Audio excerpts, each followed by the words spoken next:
Dear friends, you are welcome to Historia. Historia പുതിയ ക്ലാസ്സിലേക്ക് നിങ്ങൾക്ക് എല്ലാവർക്കും സ്വാഗതം. അപ്പോൾ ഇന്നത്തെ ക്ലാസ്സിൽ നമ്മൾ പൊതുവെ എല്ലാ ക്ലാസ്സിലും ചെയ്യുന്ന പോലെ തന്നെ 5 പ്രധാനപ്പെട്ട ചോദ്യങ്ങളും അതിന്റെ ഉത്തരങ്ങളും അനുബന്ധമായിട്ടുള്ള കാര്യങ്ങളാണ് നമ്മൾ പഠിക്കാൻ പോകുന്നത്. അപ്പോൾ കഴിഞ്ഞ നമ്മുടെ 10th ലെവലിലെ എക്സാമിന്റെ 2-3 എക്സാമ്പിൾ കഴിഞ്ഞു. അതിന്റെ ക്വസ്റ്റ്യൻ പേപ്പറൊക്കെ നിങ്ങൾ നോക്കിയിരിക്കും. വളരെ സിമ്പിൾ ആയിട്ടുള്ള ചോദ്യങ്ങളായിരുന്നു. നമ്മൾ എടുത്ത ടോപ്പിക്കിൽ നിന്ന് ഒരുപാട് ഭാഗങ്ങൾ വന്നിട്ടുണ്ടായിരുന്നു. കോൺസ്റ്റിറ്റ്യൂഷനെയും ജോഗ്രഫിയുടെയും നമ്മുടെ വീഡിയോ ക്ലാസ്സുകൾ നമ്മൾ എടുത്ത ഭാഗത്ത് നിന്ന് ഒരുപാട് ഭാഗങ്ങൾ വന്നിട്ടുണ്ടായിരുന്നു. അപ്പോൾ അതെല്ലാം പഠിച്ചവർക്കും കേട്ടവർക്കും വളരെ എളുപ്പമായിട്ടുണ്ടായിരിക്കും. ശ്രദ്ധിക്കുക. അപ്പോൾ അതുകൊണ്ട് തന്നെയാണ് നമ്മൾ പൊതുവെ ടോപ്പിക്കുകൾ കൂടുതൽ ഒഴിവാക്കിക്കൊണ്ട് ടോപ്പിക്കുകൾ എന്നൊരു ഭാഗം കൂടുതൽ ഒഴിവാക്കിക്കൊണ്ട് നമ്മുടെ വീഡിയോ ക്ലാസ്സുകൾ നമ്മൾ കൂടുതലും ഒരു ചോദ്യം ഉത്തരം അനുബന്ധ കാര്യങ്ങൾ ആ രീതിയിൽ നമ്മൾ 5 പ്രധാനപ്പെട്ട ചോദ്യങ്ങളും ആ 5 ചോദ്യങ്ങളുടെ ഉത്തരങ്ങളും അനുബന്ധ കാര്യങ്ങളുമായിട്ട് നമ്മൾ പഠിച്ചു പോയത്. അപ്പോൾ അതുകൊണ്ട് നമുക്ക് ഒരു ക്ലാസ്സിൽ തന്നെ 5 ടോപ്പിക്കുകൾ നമുക്ക് പഠിക്കാൻ പറ്റും എന്നുള്ള രീതിയാണ്. പിന്നെ പുതിയ സ്റ്റേറ്റ്മെന്റ് രീതിയിലുള്ള ക്വസ്റ്റ്യൻസ് ആയതുകൊണ്ട് നമുക്ക് ഒരു ചോദ്യം ഒരു ഉത്തരം മാത്രം കിട്ടിയിട്ട് കാര്യമില്ല. ചോദ്യം ഉത്തരം അതിൻ്റെ അനുബന്ധ കാര്യങ്ങളും കിട്ടണം. അതുകൊണ്ടാണ് നമ്മുടെ കുറേ ക്ലാസ്സുകളായിട്ട് നമ്മൾ ടോപ്പിക്കുകൾ ഒഴിവാക്കി നമ്മൾ ക്വസ്റ്റ്യൻ പേപ്പർ അനലൈസ് ചെയ്യുന്ന രീതിയിലൂടെ നമ്മൾ പോയത്. അപ്പോൾ ഇന്നത്തെ ക്ലാസ്സിൽ നമ്മൾ ചെയ്യുന്ന പ്രധാനമായിട്ടും 5 പ്രധാനപ്പെട്ട ചോദ്യങ്ങളും അതിൻ്റെ ഉത്തരങ്ങളും അതിൻ്റെ അനുബന്ധമായിട്ടുള്ള കാര്യങ്ങളും പഠിച്ച് 5 പ്രധാനപ്പെട്ട ടോപ്പിക്കുകളാണ് നമ്മളിന്ന് തീർക്കാൻ പോകുന്നത്. അപ്പോൾ നമ്മുടെ ഒന്നാമത്തെ ചോദ്യത്തിലേക്ക് പോകാം. ഫസ്റ്റ് ക്വസ്റ്റ്യൻ എന്ന് പറയുന്നത് ഭരണഘടന എന്നുള്ളൊരു ചോദ്യമാണ്. ഭരണഘടനാ നിർമ്മാണ സമിതിയിലെ ഹൗസ് കമ്മിറ്റി ചെയർമാൻ ആരായിരുന്നു എന്നാണ് ചോദ്യം. വളരെ സിമ്പിളായിട്ടുള്ളൊരു ചോദ്യമാണ്. 1-2 തവണ ചോദിച്ചിട്ടുണ്ട്. ഭരണഘടനാ നിർമ്മാണ സമിതിയിലെ ഹൗസ് കമ്മിറ്റി ചെയർമാൻ ആരാണ്? ഭരണഘടനാ നിർമ്മാണ സമിതിയിലെ ഹൗസ് കമ്മിറ്റി ചെയർമാൻ എന്ന് പറഞ്ഞാൽ നമുക്കറിയാം ആരാണ്? പട്ടാഭി സീതാരാമയ്യാണ്. പട്ടാഭി സീതാരാമയ്യാണ് ഭരണഘടനാ നിർമ്മാണ സമിതിയിലെ ഹൗസ് കമ്മിറ്റി ചെയർമാൻ. ഈ പട്ടാഭി സീതാരാമയ്യുമായി ബന്ധപ്പെട്ട് പൊതുവെ 2 കാര്യങ്ങളാണ് പൊതുവെ ചോദിക്കാറ്. ഒന്ന്, ഇപ്പോൾ നമ്മൾ പറഞ്ഞ ഈ ചോദ്യം തന്നെ ഭരണഘടനാ നിർമ്മാണ സമിതിയിലെ ഹൗസ് കമ്മിറ്റി ചെയർമാൻ ഒന്ന് ചോദിക്കും. രണ്ടാമത്തത് ഇന്ത്യൻ നാഷണൽ മൂവ്മെന്റ് നമ്മൾ ദേശീയ പ്രസ്ഥാനം പറയും. അപ്പോൾ ദേശീയ പ്രസ്ഥാനം പ്രധാനമായിട്ട് ഇന്ത്യൻ നാഷണൽ കോൺഗ്രസ് ആണ്. ആ ഇന്ത്യൻ നാഷണൽ കോൺഗ്രസിന്റെ ഔദ്യോഗിക ചരിത്രകാരൻ എന്നറിയപ്പെടുന്നു പട്ടാഭി സീതാരാമയ്യ. എന്താണ്? Official historian of Indian National Congress. Indian national കോൺഗ്രസിന്റെ ഔദ്യോഗിക ചരിത്രകാരൻ എന്നറിയപ്പെടുന്ന വ്യക്തിയും പട്ടാഭി സീതാരാമയ്യാണ്. ഈ ചോദ്യം വളരെ റയറായിട്ട് ചോദിച്ചു. ഇത് ആദ്യമായിട്ട് ചോദിച്ചത് തൃശ്ശൂർ ജില്ലയിലായിരുന്നു. ഈ ചോദ്യം ആദ്യമായിട്ട് ചോദിച്ചത് എന്താണ്? ഇന്ത്യൻ നാഷണൽ കോൺഗ്രസിന്റെ ഔദ്യോഗിക ചരിത്ര രചയിതാവ് എന്ന് പറയുന്നത് history of Indian National Congress എന്നാണ് അദ്ദേഹത്തിന്റെ പുസ്തകത്തിന്റെ പേര്. അപ്പോൾ 2 ചോദ്യങ്ങൾ അത് കിട്ടും. മൂന്നാമത്തെ ഒരു ക്വസ്റ്റ്യൻ എന്ന് പറയുന്നത് പട്ടാഭി സീതാരാമയ്യുമായി ബന്ധപ്പെട്ട് ചോദിക്കുന്ന ഒന്ന്, 1947 സ്വാതന്ത്ര്യം കിട്ടുന്നു. സ്വാതന്ത്ര്യം കിട്ടുമ്പോൾ ഇന്ത്യൻ നാഷണൽ കോൺഗ്രസിന്റെ പ്രസിഡന്റ് JB കൃപലാനിയാണ്. പക്ഷേ സ്വാതന്ത്ര്യം കിട്ടിയതിന് ശേഷം ആദ്യത്തെ INC പ്രസിഡന്റ് വെച്ചാൽ അത് പട്ടാഭി സീതാരാമയ്യാണ്. 1948 ജയ്പൂർ സമ്മേളനത്തിലാണ് പട്ടാഭി സീതാരാമയ്യ INC പ്രസിഡന്റ് ആകുക. അപ്പോൾ മറക്കണ്ട, Indian National Congress president after the independence. ഇന്ത്യക്ക് സ്വാതന്ത്ര്യം കിട്ടിയതിന് ശേഷം ഇന്ത്യൻ നാഷണൽ കോൺഗ്രസിന്റെ പ്രസിഡന്റ് ആരാണെന്ന് വെച്ചാൽ അത് പട്ടാഭി സീതാരാമയ്യാണ്. 1948 ജയ്പൂർ സമ്മേളനത്തിലാണ്. അതേസമയം സ്വാതന്ത്ര്യം കിട്ടുമ്പോൾ ഇന്ത്യക്ക് സ്വാതന്ത്ര്യം കിട്ടുമ്പോൾ ആരായിരുന്നു INC പ്രസിഡന്റ് വെച്ചാൽ നമുക്കറിയാം അത് JB കൃപലാനിയാണ് എന്ന കാര്യം കൂടി ഓർത്ത് വയ്ക്കുക. അപ്പോൾ ഈ 3 കാര്യങ്ങൾ പ്രധാനമായിട്ടും പട്ടാഭി സീതാരാമയ്യുമായിട്ടും ബന്ധപ്പെട്ട് ഓർത്ത് വയ്ക്കുക. ഒന്ന്, നമ്മുടെ ഭരണഘടനാ നിർമ്മാണ സഭയിലെ ഹൗസ് കമ്മിറ്റി ചെയർമാനാണ്. രണ്ടാമത് പറഞ്ഞത് ഇന്ത്യൻ നാഷണൽ കോൺഗ്രസിന്റെ ഔദ്യോഗിക ചരിത്ര രചയിതാവാണ്. ഇന്ത്യൻ നാഷണൽ കോൺഗ്രസിന്റെ ഔദ്യോഗിക ചരിത്ര രചയിതാവാണ്. പിന്നെ നമ്മൾ പറഞ്ഞു ഓർത്തു വയ്ക്കുക, ഇന്ത്യക്ക് സ്വാതന്ത്ര്യം കിട്ടുമ്പോൾ Indian National Congress president JB കൃപലാണ്. സ്വാതന്ത്ര്യം കിട്ടിയതിന് ശേഷം ആദ്യത്തെ INC പ്രസിഡന്റ് പട്ടാഭി സീതാരാമയ്യാണ്. 1948 ജയ്പൂർ സമ്മേളനത്തിലായിരുന്നു. വൺ മോർ ഫാക്ട് ഒന്നുകൂടി നമുക്ക് പഠിക്കാനുണ്ട്. ഇന്ത്യൻ നാഷണൽ കോൺഗ്രസിന്റെ ആദ്യത്തെ തിരഞ്ഞെടുപ്പിൽ 1939 ആ തിരഞ്ഞെടുപ്പിൽ സുഭാഷ് ചന്ദ്രബോസ് പരാജയപ്പെടുത്തിയതും ആരെയായിരുന്നു? പട്ടാഭി സീതാരാമയ്യായിരുന്നു. 1939 ത്രിപുരി സമ്മേളനമാണ്. നോർക്കാൻ മറക്കണ്ട.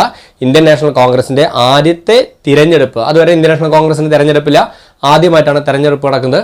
ആ തെരഞ്ഞെടുപ്പിൽ ഗാന്ധിജിയുടെ നോമിനിയായിരുന്ന പട്ടാഭി സീതാരാമയ്യ ആര് പരാജയപ്പെടുന്നു? സുഭാഷ് ചന്ദ്രബോസ് പരാജയപ്പെടുന്നു. 1939 ത്രിപുരി സമ്മേളനമാണ്. ഈ ത്രിപുരി സമ്മേളനം ഓർത്തുക, ത്രിപുരി എന്ന സ്ഥലം വരുന്നത് മധ്യപ്രദേശിലാണ്. അപ്പോൾ ഇത്രയും കാര്യങ്ങൾ നിങ്ങൾ പട്ടാഭി സീതാരാമയ്യുമായി ബന്ധപ്പെട്ട് പഠിച്ചു വയ്ക്കുക. പിന്നെ house committee chairman Pattabhi Sitaramayya എന്ന് പറയുമ്പോൾ അതിനോട് ബന്ധപ്പെട്ട് കുറേ കമ്മിറ്റികൾ അതും പഠിച്ചു വയ്ക്കുക. അപ്പോൾ നമ്മൾ ഓർഡർ ഓഫ് ബിസിനസ് കമ്മിറ്റി മുൻഷിയാണെന്ന് നമുക്കറിയാം. ഫണ്ടമെന്റൽസ് കമ്മിറ്റിയും അതോടൊപ്പം മൈനോറിറ്റി കമ്മിറ്റി എന്ന് പറയുന്നത് സർദാർ വല്ലഭായ് പട്ടേലാണ്. Union power committee Jawaharlal Nehru ആണ്. സ്റ്റിയറിംഗ് കമ്മിറ്റി അതോടൊപ്പം rules and procedure committee, finance committee ഇതെല്ലാം ഡോക്ടർ രാജേന്ദ്ര പ്രസാദാണ്. അപ്പോൾ ഇങ്ങനെ കുറേ കമ്മിറ്റികൾ ഭരണഘടനാ നിർമ്മാണ സമിതിയിൽ പഠിക്കാനുണ്ട്. അതും ഇതിനോട് ചേർത്ത് നിങ്ങൾ പഠിക്കുക എന്നുള്ള കാര്യം ഓർത്തുക. ക്ലിയർ ആയിരിക്കുമല്ലോ? അപ്പോൾ നമ്മുടെ ഒന്നാമത്തെ ചോദ്യം കഴിഞ്ഞു. ഇതിന് രണ്ടാമത്തെ ചോദ്യം നമുക്കറിയാം. ഈ വർഷം ഇപ്പോൾ നമ്മുടെ 28 നടന്ന 28-ാം തീയതി നടന്ന LDC 10th ലെവൽ എക്സാമിന് ചോദിച്ച ചോദ്യമായിരുന്നു രണ്ടാമത്തെ ചോദ്യം. വിന്ധ്യ പർവ്വതം മുതൽ ഉപദ്വീപിന്റെ തെക്കേ അറ്റം വരെ വ്യാപിച്ചു കിടക്കുന്ന ഭൂവിഭാഗം ഏതാണ്? ചോദ്യം എന്താണ്? വിന്ധ്യ പർവ്വതം മുതൽ, വിന്ധ്യ സാത്പുര അതാണ് ഉദ്ദേശിക്കുന്നത്, വിന്ധ്യ പർവ്വതം മുതൽ ഉപദ്വീപിൻ്റെ തെക്കേറ്റം എന്ന് കന്യാകുമാരി അതുവരെ വ്യാപിച്ചു കിടക്കുന്ന ഭൂവിഭാഗം ഏതാണ്? ജോഗ്രഫിയിൽ വളരെ കണ്ണിങ് ആയിട്ടുള്ള ക്ലവർ ആയിട്ടുള്ള ഒരു ചോദ്യം, ഡയറക്റ്റ് അല്ല ഒരു ഇൻഡയറക്റ്റ് ആയിട്ടുള്ള ചോദ്യമാണ്. ഭൂവിഭാഗം എന്നാണ് ചോദിക്കുന്നത്, സംസ്ഥാനം നല്ല ചോദ്യം, ഭൂവിഭാഗമാണ്. അപ്പോൾ വിന്ധ്യ പർവ്വതം മുതൽ ഉപദ്വീപ് നമുക്കറിയാലോ, താഴെ ഭാഗം 3 ഭാഗം കടലാൽ ചുറ്റപ്പെട്ട ഭാഗമാണ് ഉപദ്വീപ്. ആ ഉപദ്വീപിന്റെ തെക്കേറ്റം എന്ന് പറയുന്നത് കന്യാകുമാരി. അത്രയും ഭാഗം വ്യാപിച്ചു കിടക്കുന്ന ഭൂപ്രദേശം ഏതാണെന്നാണ് ചോദ്യം. ഡെക്കാൻ പീഠഭൂമി എന്നതാണ് എൻ്റെ ആൻസർ. അതായത് നമ്മുടെ ഡെക്കാൻ പ്ലാറ്റു, ഡെക്കാൻ പീഠഭൂമിയാണ് വരുന്നത്. അപ്പോൾ ഡെക്കാൻ പീഠഭൂമി എന്ന് പറഞ്ഞാൽ ഓർത്ത് വയ്ക്കുക, ഇന്ത്യയിലെ ഏറ്റവും വലിയ പീഠഭൂമിയാണ് ഡെക്കാൻ പീഠഭൂമി. അത് വിന്ധ്യ, സാത്പുര മലനിരകൾ നമുക്കറിയാം. മധ്യപ്രദേശ്, ഗുജറാത്ത്, മഹാരാഷ്ട്ര കടന്നു പോകുന്നൊരു മൗണ്ടൻ റേഞ്ചാണ് വിന്ധ്യ സാത്പുര മലനിരകൾ. അവിടെ മുതൽ താഴേക്ക് കന്യാകുമാരി വരെ വ്യാപിച്ച് കിടന്ന ഒരു പ്രദേശമാണ് നമ്മൾ ഏത് പറയുന്നത്, ഈ ഡെക്കാൻ പീഠഭൂമി എന്ന് പറയുന്നത്. ഇന്ത്യയിലെ ഏറ്റവും വലിയ പീഠഭൂമിയാണെന്നും കൂടി ഓർത്ത് വയ്ക്കുക. പ്രധാനമായിട്ട് അതിൽ വരുന്ന സ്റ്റേറ്റുകൾ മഹാരാഷ്ട്രയുണ്ട്, കർണാടക വരുന്നുണ്ട്, തമിഴ്നാട് വരുന്നുണ്ട്, ആന്ധ്രാപ്രദേശ് വരുന്നുണ്ട്, തെലങ്കാന വരുന്നുണ്ട്. മഹാരാഷ്ട്ര, കർണാടക, തമിഴ്നാട്, ആന്ധ്രാപ്രദേശ്, തെലങ്കാന ഈ 5 പ്രധാനപ്പെട്ട സ്റ്റേറ്റുകളാണ് ഇതിൽ വരുന്നത്, ഡെക്കാൻ പീഠഭൂമിയിൽ വരുന്നത്. അതിൽ മഹാരാഷ്ട്ര പരിപൂർണമായിട്ട് വരുന്നത്. മഹാരാഷ്ട്രയുടെ കോസ്റ്റൽ ഏരിയ, കടൽ തീരം ഒഴികെ മറ്റെല്ലാ പ്രദേശങ്ങളും വരുന്നൊരു ഭാഗമാണ് ഡെക്കാൻ പീഠഭൂമി. ആഗ്നേയശിലകൾ പൊടിഞ്ഞുണ്ടാകുന്ന വെച്ചാൽ നമ്മൾ അഗ്നിപർവ്വതം ഉണ്ടായി അതിലുണ്ടാകുന്ന ലാവ തണുത്തുറഞ്ഞ് അത് പൊടിഞ്ഞ് ആഗ്നേയശില, ആഗ്നേയശില രൂപം കൊണ്ട ഒരു ഭാഗം കൂടിയാണ് ഈ ഡെക്കാൻ ട്രാപ്പ് എന്ന് പറയുന്ന ഡെക്കാൻ മേഖല എന്ന് കൂടി ഓർത്തിക്കുക. കൃഷിക്ക് വളരെ അനുയോജ്യമായ ഭാഗമാണ് ഓർത്തിക്കുക. കറുത്ത മണ്ണിന് ഏറ്റവും പ്രശസ്തമായിട്ടുള്ള ഭാഗമാണിത് ഡെക്കാൻ ട്രാപ്പ്. മറക്കണ്ട, കരിമണ്ണ് അല്ലെങ്കിൽ കറുത്ത മണ്ണിന് ഏറ്റവും പ്രശസ്തമായിട്ടുള്ള ഭാഗമാണ് ഡെക്കാൻ ട്രാപ്പ്. അതുകൊണ്ട് തന്നെ അവിടെ കൃഷി ധാരാളമായിട്ട് ഉണ്ടാവാറുണ്ട്. പ്രധാനമായിട്ടും കോട്ടൺ ഉണ്ട്, പരുത്തി ഉണ്ട്, അതോടൊപ്പം കരിമ്പുണ്ട്, ഷുഗർ കെയിൻ വരുന്നുണ്ട്, ടുബാക്കോ വരുന്നുണ്ട്, തുടങ്ങിയ ഗ്രൗണ്ട് നട്ട്, നിലക്കടല, ഇതെല്ലാം ഏറ്റവും കൂടുതൽ കൃഷി ചെയ്യുന്ന ഏരിയ കൂടിയാണ് ഈ ഡെക്കാൻ ട്രാപ്പ് എന്ന് പറയുന്ന ഒരു ഭാഗം. ഇനി ഈ ഡെക്കാൻ പീഠഭൂമിയുടെ വടക്ക് കിഴക്ക് ഭാഗത്താണ് നമ്മുടെ രാജ്മഹൽ ഹിൽസുകളൊക്കെ നടക്കുന്നത്. കിഴക്ക് നമ്മുടെ ഈസ്റ്റേൺ ഘട്ട് അതൊക്കെ വരുന്ന ആ ഭാഗമാണ്. പടിഞ്ഞാറ് ഘട്ടാണെങ്കിൽ നമുക്കറിയാം നീലഗിരി മൗണ്ടെയിൻസ് അല്ലെങ്കിൽ നമ്മുടെ വെസ്റ്റേൺ ഘട്ടൊക്കെ ഉണ്ട്. ഇതിനിടയിൽ കിടക്കുന്ന എന്ന് വെച്ചാൽ ഈസ്റ്റേൺ ഘട്ടിനും വെസ്റ്റേൺ ഘട്ടിനും ഇടയിൽ കിടക്കുന്ന ഒരു ഭാഗം കൂടിയാണത് നമ്മൾ പറയുന്ന ഡെക്കാൻ പീഠഭൂമി എന്നും കൂടി ഓർത്തു വയ്ക്കുക.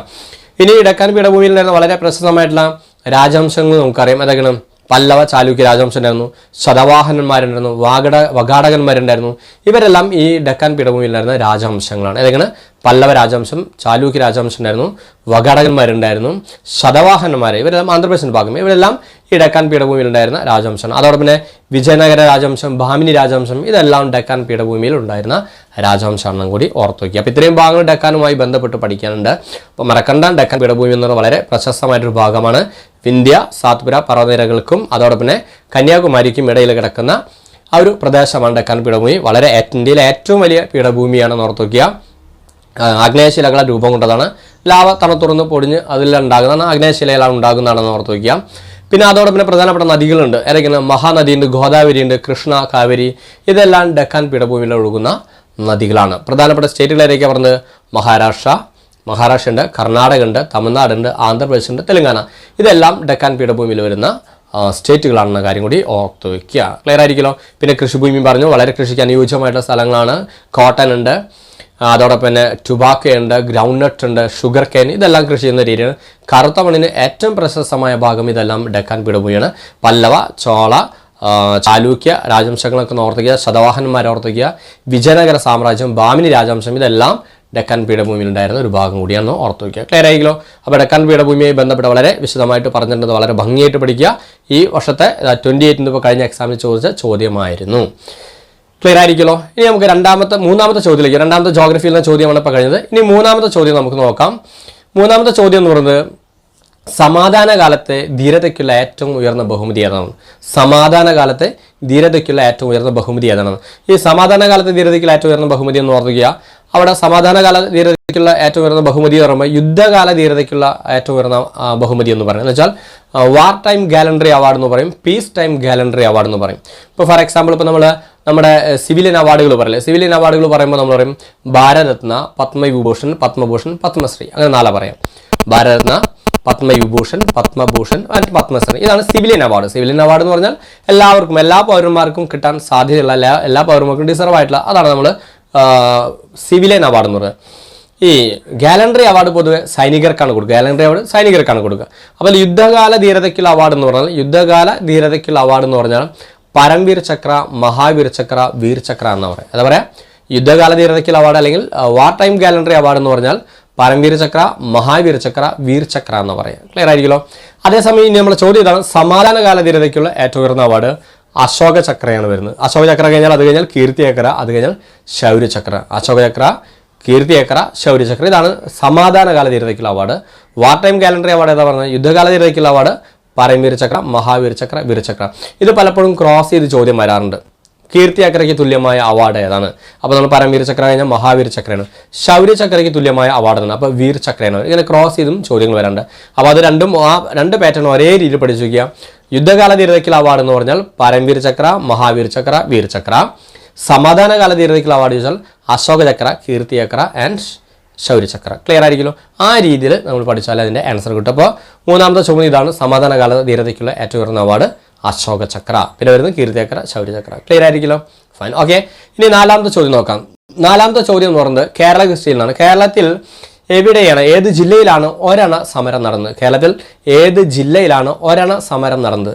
കേരളത്തിൽ ഒരണ സമരം നടന്നത് 1958 ആലപ്പുഴ ജില്ലയിലാണ്. മറക്കണ്ട, 1958 ആലപ്പുഴ ജില്ലയിലാണ് ഒരണ സമരം നടന്നത്. എന്നുവെച്ചാൽ ബോട്ട് കടത്തുകൂലി 6 പൈസയിൽ നിന്നും 10 പൈസയിലേക്ക് വർദ്ധിപ്പിച്ചതിനെതിരെ KSUവിൻ്റെ കേരള സ്റ്റുഡൻസ് യൂണിയൻ്റെ നേതൃത്വത്തിൽ നടന്ന സമരമാണ് ഒരണ സമരം എന്ന് പറയുന്നത്. ക്ലിയർ ആയിരിക്കുമല്ലോ.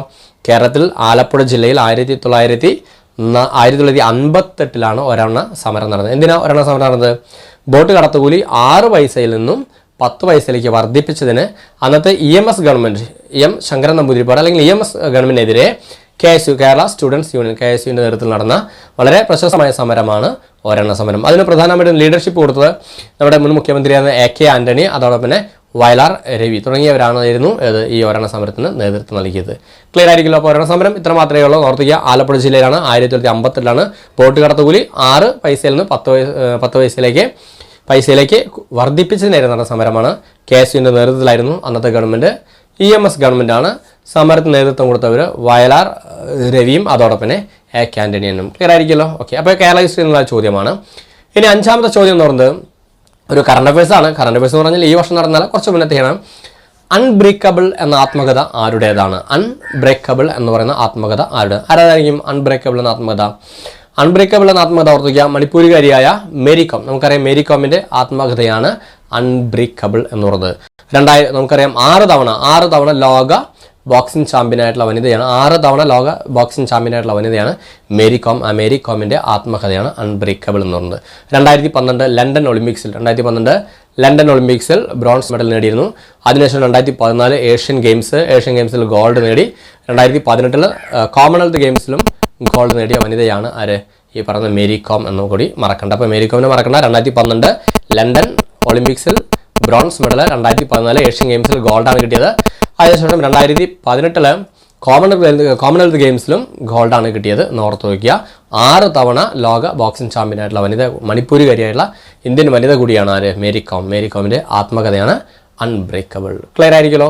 അപ്പോൾ നമ്മൾ ഇന്നത്തെ ക്ലാസ്സിൽ 5 പ്രധാനപ്പെട്ട ചോദ്യങ്ങൾ 5 സബ്ജക്റ്റുകൾ നിന്നാണ് constitution, Kerala history, geography and current affairs, India fact, ഇങ്ങനെ 5 സബ്ജക്റ്റിൽ നിന്ന് 5 പ്രധാനപ്പെട്ട ചോദ്യങ്ങളും അതിൻ്റെ ഉത്തരങ്ങളും അനുബന്ധ കാര്യങ്ങളുമായി നമ്മൾ 5 ടോപ്പിക്ക് വളരെ ഭംഗിയായിട്ട് നമ്മൾ പഠിച്ചിരിക്കുന്നു. അപ്പോൾ ഇത്രയും കാര്യങ്ങൾ വളരെ ഭംഗിയായിട്ട് പഠിക്കുക. അടുത്ത ക്ലാസ്സിൽ വീണ്ടും നമുക്ക് കണ്ടുമുട്ടാം. അതിനു മുന്നേ നിങ്ങൾ ആദ്യമായിട്ടാണ് നമ്മുടെ ക്ലാസ്സുകൾ കാണുന്നതെങ്കിൽ തീർച്ചയായിട്ടും ലൈക്ക് ചെയ്യുക, സബ്സ്ക്രൈബ് ചെയ്യുക.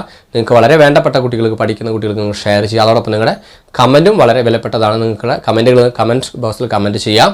അല്ലെങ്കിൽ 9846298093 എന്ന വാട്സാപ്പ് നമ്പറിൽ കമൻറ്റ് ചെയ്യാൻ നിങ്ങൾക്ക് വേണ്ട നിർദ്ദേശങ്ങളും ഗൈഡൻസുകളും തരാവുന്നതാണ്. സോ അടുത്ത ക്ലാസ്സിൽ വീണ്ടും കണ്ടുമുട്ടാം. അതുവരെ എല്ലാവർക്കും ബൈ.